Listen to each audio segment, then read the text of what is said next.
4월 5일 수요일 고난주간 특은세 셋째 날 하나님께서 주시는 말씀은 마태복음 26장 36절부터 50절까지입니다. 봉독을 합니다. 이에 예수께서 제자들과 함께 겟세마네라 하는 곳에 이르러 제자들에게 이르시되 내가 저기 가서 기도할 동안에 너희는 여기 앉아 있으라 하시고 베드로와 세베대의 두 아들을 데리고 가실새 고민하고 슬퍼하사 이에 말씀하시되 내 마음이 매우 고민하여 죽게 되었으니 너희는 여기 머물러 나와 함께 깨어 있으라 하시고 조금 나아가서 얼굴을 땅에 대시고 엎드려 기도하여 이르시되 내 아버지여 만일 할만하시거든 이 잔을 내게서 지나가게 하옵소서.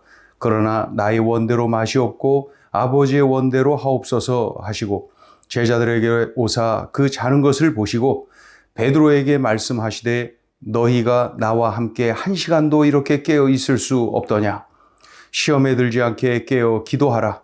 마음에는 원이로되 육신이 약하도다 하시고 다시 두 번째 나아가 기도하여 이르시되 내 아버지여 만일 내가 마시지 않고는 이 잔이 내게서 지나갈 수 없거든 아버지의 원대로 되기를 원하나이다 하시고 다시 오사 보신즉 그들이 자니 이는 그들의 눈이 피곤함 일러라. 또 그들을 두시고 나아가 세 번째 같은 말씀으로 기도하신 후 이에 제자들에게 오사 이르시되 이제는 자고 쉬라. 보라 때가 가까이 왔으니 인자가 죄인의 손에 팔리느니라. 일어나라 함께 가자. 보라 나를 파는 자가 가까이 왔느니라. 말씀하실 때에 12 중에 하나인 유다가 왔는데 대제사장들과 백성의 장로들에게서 파송된 큰 무리가 칼과 몽치를 가지고 그와 함께 하였더라. 예수를 파는 자가 그들에게 군호를 짜 이르되 내가 입 맞추는 자가 그이니 그를 잡으라 한지라. 곧 예수께 나와 라삐여 안녕하시옵니까 하고 입을 맞추니 예수께서 이르시되 친구여 네가 무엇을 하려고 왔는지 행하라 하신대 이에 그들이 나와 예수께 손을 대어 잡느니라. 예수님은 평소에도 하나님과의 만남을 소중히 여기신 것 우리가 잘 압니다. 그런데 중요한 일을 앞두고는 더욱더 그러한 시간을 귀하게 여기신 것을 우리가 볼 수가 있지요. 그 중요한 일들을 앞에 두고는 기도에 더욱더 힘쓰시는 것을 우리가 알지요. 지금 가장 중요한 일, 바로 십자가를 지는 일을 앞에 두고 우리 예수님은 정말로 간절히 하나님께 기도하고 계십니다.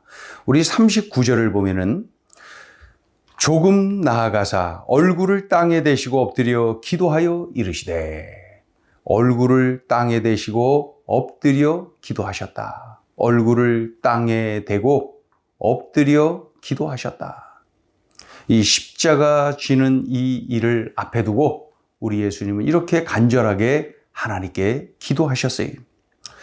지금 겟세마네 동산에서 십자가 순환을 앞에 두고 아주 처절할 정도의 기도, 그런 기도를 3번에 걸쳐서 하나님께 하시는 것을 볼 수가 있지요.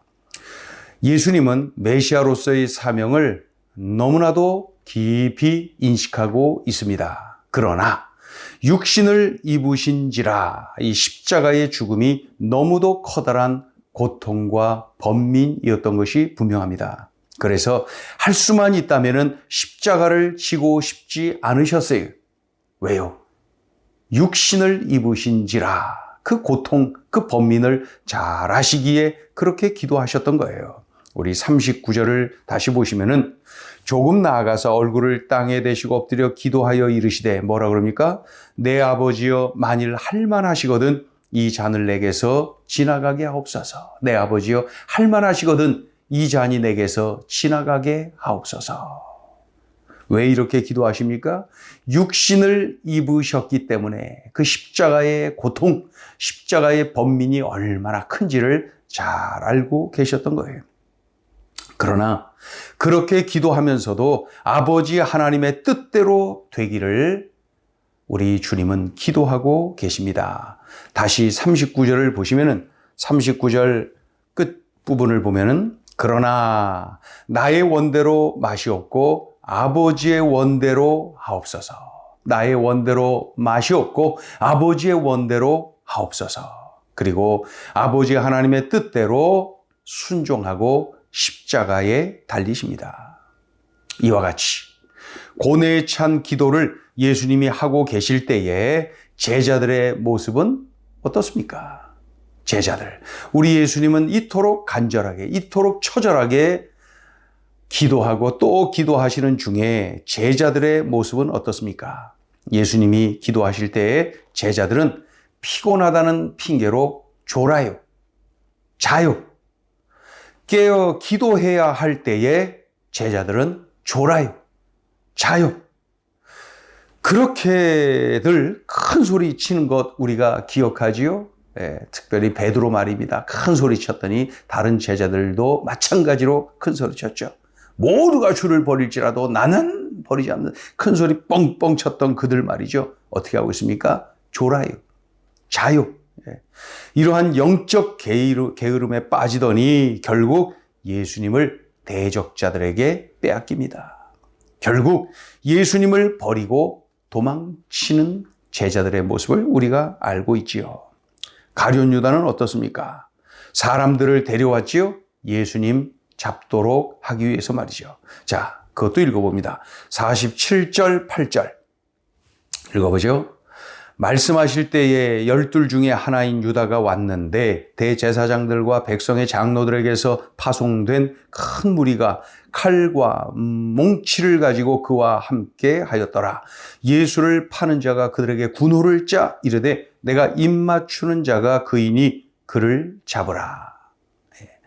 그렇게 해서 아주 작당을 하여서 예수님을 잡도록 예수님을 넘기는 그러한 모습을 볼 수가 있습니다. 이렇게 해서 우리 예수님은 붙잡혀서 이제 십자가를 향하여 가시게 된 거죠. 자, 이런 상황 속에서 우리에게 주시는 귀한 메시지가 있습니다. 첫째, 예수님의 순종과 기도의 삶을 따르라.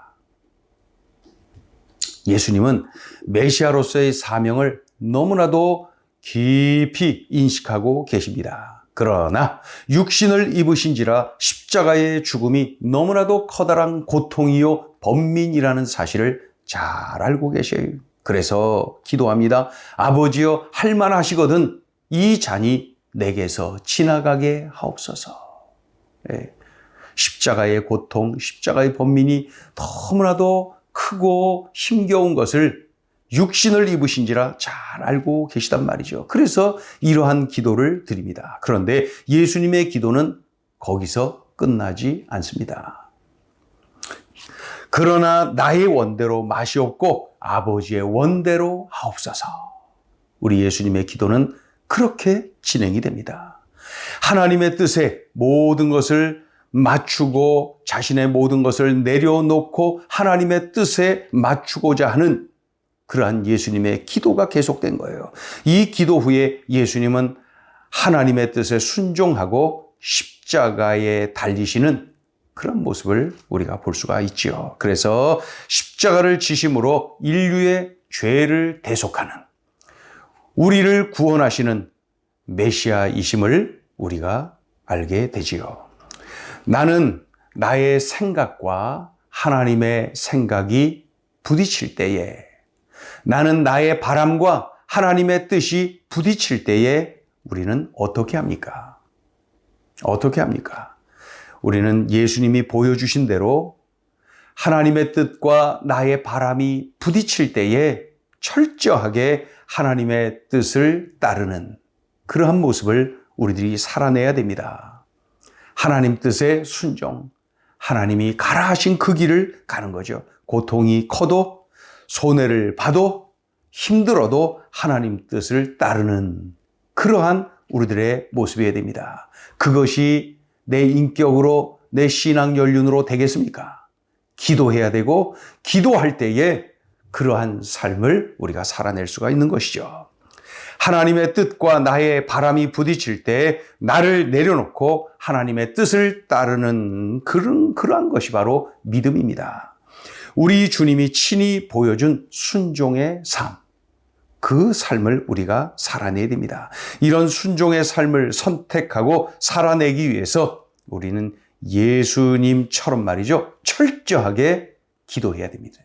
기도하고 또 기도할 때에 이러한 삶을 살아낼 수가 있어요. 기도 없이 순종의 삶을 어떻게 삽니까? 손해보는데. 기도 없이 어떻게 순종이 가능하겠습니까? 손해보는데. 예? 힘든데, 고통인데. 그러나 우리가 기도할 때에 우리 하나님의 뜻을 바르게 깨달을 수 있고 기도할 때에 순종할 수가 있는 이러한 영적인 능력을 얻게 되는 것이죠. 우리 예수님 모습 기억합니까? 얼굴을 땅에 대고 엎드려 기도하셨다. 한 번으로 끝나지 않고 3번이나 처절하게 기도하시는 예수님의 모습. 우리들이 본받아야 됩니다. 예수님의 순종과 기도의 삶을 따라야 됩니다. 예수님의 순종의 삶, 예수님의 기도의 삶을 우리가 따라야 됩니다. 자, 둘째 주시는 메시지입니다. 시험에 빠지는 것은 기도를 쉬기 때문이다. 제자들이 시험에 빠지고 엉망이 되어버렸죠. 이 사실을 잘 아시는 예수님이 이렇게 말씀하십니다. 시험에 들지 않도록 깨어서 기도하라. 시험에 들지 않게 깨어 기도하라. 우리 예수님이 분명히 말씀하셔요. 그러나 이 제자들이 기도하지 않고 졸아요. 자요. 결국 시험에 들고 말지요. 수제자 베드로 어떻게 됐습니까? 예수님을 부인합니다. 예수님을 배신합니다. 예수님이 십자가 지실 때 멀찌감치서 그저 훔쳐봅니다. 점점 멀어집니다. 피해볼까봐, 손해볼까봐, 예수님처럼 십자가에 달려 죽을까봐. 예? 기도를 하지 않고 큰 소리치고 기도하지 않고 졸고 자고 이러한 영적 게으름에 빠지더니 결국 시험에 빠지고 만 것이죠. 예수님의 말씀을 기억해야 됩니다. 깨어 기도하지 않으면 시험에 든다. 그러니 시험에 빠지는 것은 깨어서 기도하지 않기 때문이라는 거예요. 우린 깨어 기도해야 됩니다. 기도하지 않으면 시험 듭니다. 기도하지 아니하면은 메시아도 부인하고 메시아도 배신하는 그런 길을 가게 되는 거예요. 기도가 답입니다. 시험에 빠지는 것은 기도를 쉬기 때문입니다. 가룟 유다는 뭐 기도했나요? 기도하지 않고 졸고 자고 기도하지 않고 졸고 자고 결국 회개할 기회도 놓치고 결국 시험에 깊게 빠져서 예수님을 과감하게 팔아넘기는 그의 모습을 보게 됩니다. 시험에 빠지는 것은 이와 같이 기도를 쉬기 때문입니다. 기도를 쉬면은 시험에 빠집니다. 예수님은 멀어집니다. 꼭 기억해야 되겠습니다. 나는 어떤가요? 나 자신을 한번 바라보세요. 나는 어떤가? 나는 어떤가? 나의 생활에 기도 생활 이상 없습니까? 깨어 기도해야 되는데, 항상 기도해야 되는데, 늘 기도해야 되는데 나의 삶에 이 기도의 모습이 이상 없는 것입니까? 오늘 주신 말씀 꼭 기억해야 됩니다. 여차하면 영적 게으름에 빠질 수가 있어요. 여차하면 졸고 자고 기도하는 시간에 깨어 있어야 될 시간에 졸고 자고 우리는 육신의 한계를 뛰어넘어서 기도하고 육신의 한계를 뛰어넘어서 깨어 있어야 됩니다. 그럴 때에 이러한 모든 유혹, 모든 시험을 물리치고 깨어 승리할 수가 있는 것이죠. 기억해야 됩니다. 시험에 빠지는 것은 기도를 쉬기 때문이다. 기도하겠습니다. 하나님 아버지, 십자가를 앞에 둔 우리 예수님, 그 예수님을 팔아넘기는 제자가 있고요. 또 예수님을 부인하고 배신하는 제자들이 눈에 띕니다. 이렇게 된 것은 깨어 있어야 될 시간에, 기도해야 될 시간에 영적 게으름에 빠져서 졸고 자고 주님을 멀리하고 그 결과 그렇게 되고 말았습니다. 오늘 주신 말씀을 우리들이 명심하여서 이 말씀 끌어안고 이렇게 살아내게 하여 주시옵소서. 그리하여 승리하는 인생, 그리하여 주님의 영광을 드러내는 인생, 주님의 십자가를 지고 함께 따르는 삶을 사는 십자가의 용사들 되게 하여 주옵소서. 예수님의 이름으로 기도 올리옵나이다. 아멘.